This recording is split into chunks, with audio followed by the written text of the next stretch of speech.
مولانا روم لکھتے ہیں کہ ایک مؤذن جو ہے بڑا قریح صورت اور بد آواز تھا، اس کی آواز دل خراش تھی، اس سے سب ناراض ہوتے تھے۔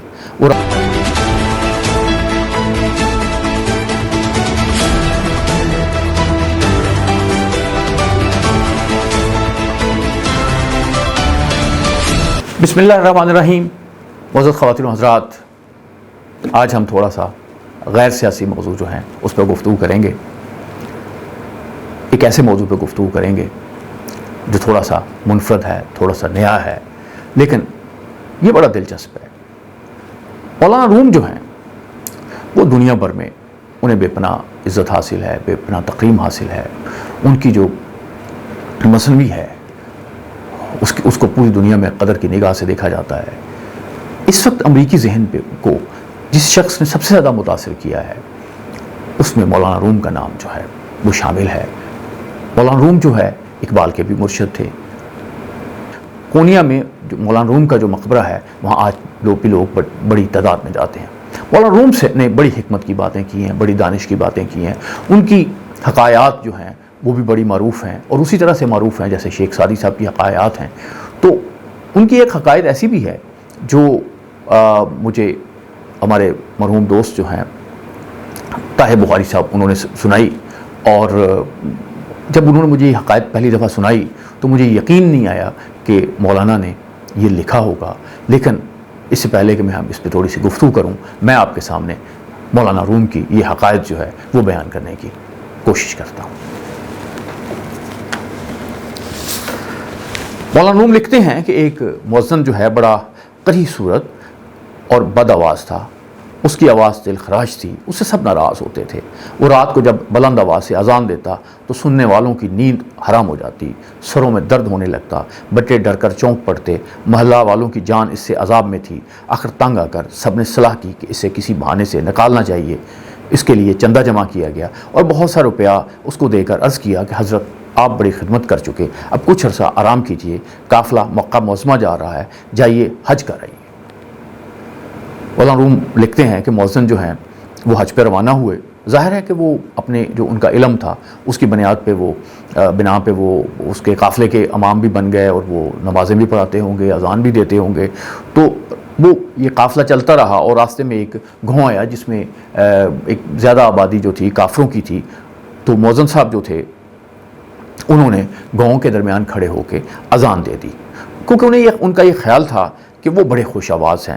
جب اذان دے کر یہ اپنے ڈیرے پر پہنچے تو دوسرے دن گاؤں کا ایک مجوسی آتش پرست لوگوں کو کہتے ہیں، اور ایران کے علاقے میں یہ لوگ جو ہیں یہ زیادہ پائے جاتے ہیں، کپڑے مٹھائی لے کر وہاں پہ پہنچا اور پوچھا کہ وہ صاحب کہاں ہیں جنہوں نے کل اذان دی تھی۔ پوچھا گیا کہ کہو کیا کام ہے؟ بولا میں ان کا بڑا شکر گزار ہوں، میں ان کے لیے یہ ہدیہ لایا ہوں۔ یہ سن کر سب حیران رہ گئے کہ یہ شخص بھی عجیب الٹی کھوپڑی کا انسان ہے کہ ایسی بری آواز پر مست ہو گیا۔ اس نے ان کو زیادہ دیر حیران رکھنا مناسب نہ سمجھا اور کہا کہ میری ایک بیٹی ہے، بڑی ذہین ہے، اس کی مدت سے آرزو تھی کہ مسلمان ہو جائے۔ ہم اسے ہر طرح سے سمجھاتے رہے کہ یہ خیال چھوڑ دو اور اپنے باپ دادا والا مذہب نہ چھوڑو، مگر اس سے کوئی نصیحت کارگر نہ ہوتی تھی۔ اسلام کی محبت اس کے دل میں جانگزی ہو چکی تھی۔ ہم اس غم سے دل میں جل رہے تھے کہ اس مؤذن نے آواز دے دی۔ لڑکی نے پوچھا کہ کس کی مکروہ آواز ہے؟ میں نے ایسی کری آواز عمر بھر نہیں سنی۔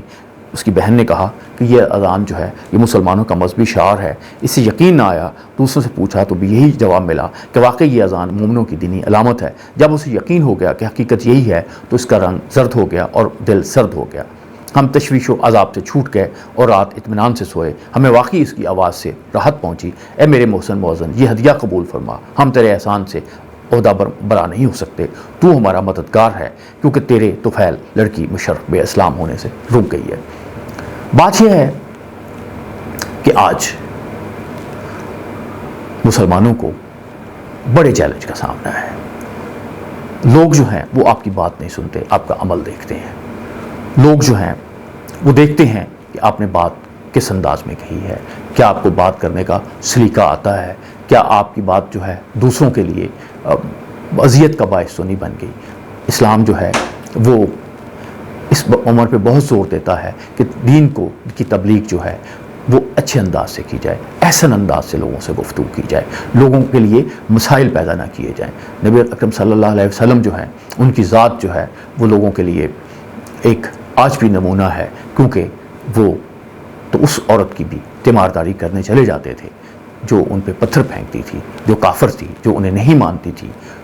ان کی زندگی ایسے واقعات سے بھری پڑی ہے، اور یہ انہی واقعات کا نتیجہ تھا کہ لوگ جو ہیں وہ دھڑا دھڑ مسلمان ہوئے اور انہوں نے اسلام قبول کیا۔ لیکن جب ہم کسی معاملے میں شدت اختیار کرتے ہیں، جب ہم یہ نہیں دیکھتے کہ ہماری بات سے، ہمارے کام سے دوسرے کس طرح سے متاثر ہوتے ہیں، تو پھر ہم اسلام کی خدمت نہیں کر رہے ہوتے، اسلام کے لیے مسائل پیدا کر رہے ہوتے ہیں۔ حضرت امام جعفر صادق جو ہے، ان سے ایک صاحب نے کہا کہ میں تبلیغ پہ جانا چاہتا ہوں، تو انہوں نے فرمایا کہ تم زبان سے تبلیغ نہ کرنا، آج اس امر کی بڑی ضرورت ہے کہ تبلیغ جو ہے وہ گفتگو سے نہیں عمل سے کی جائے۔